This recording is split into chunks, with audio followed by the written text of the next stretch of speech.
Brian Johnson, 9173, says, Rwanda has taken the moral high ground in this fiasco, not to mention £140 million already, plus additional undivulged millions. Meanwhile, the Tory-compliant press have not divulged the true arrangements of the Rwanda scheme. However, these cannot remain hidden when the TV election debates take place. I think the heads of some gammons will explode when they discover the scheme entitles Rwanda to send to us as many of their asylum seekers as we can send to them. So the net reduction of asylum seekers that this scheme would produce is zero.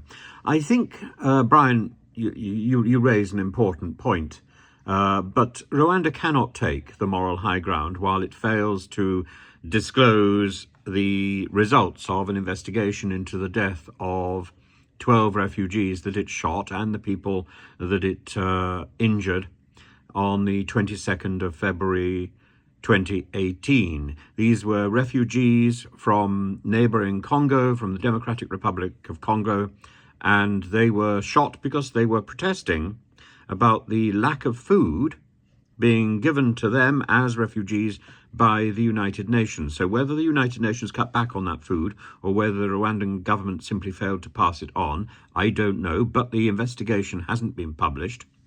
And a further 13th victim was shot and killed a few months later. So this is an ongoing process. And I don't see that a country that has failed to have a transparent investigation, that has failed to conduct a proper investigation, can take any high moral ground at all.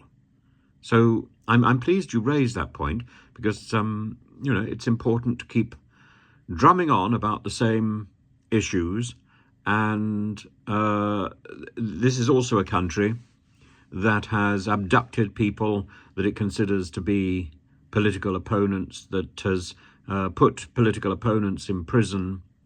This is a country that needs the glass of the microscope of the world on it, because it's a country with enormous potential.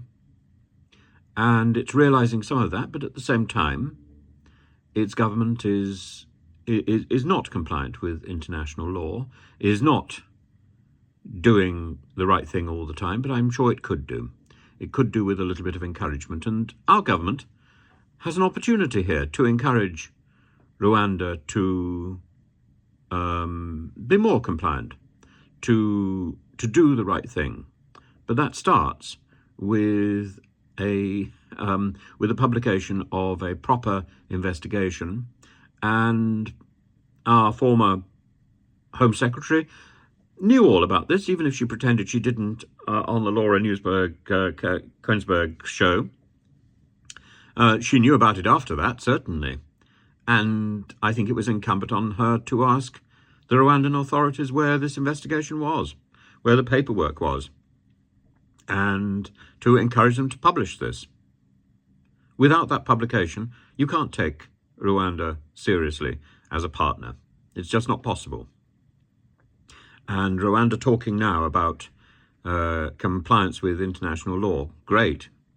But let's see the reality on the ground first.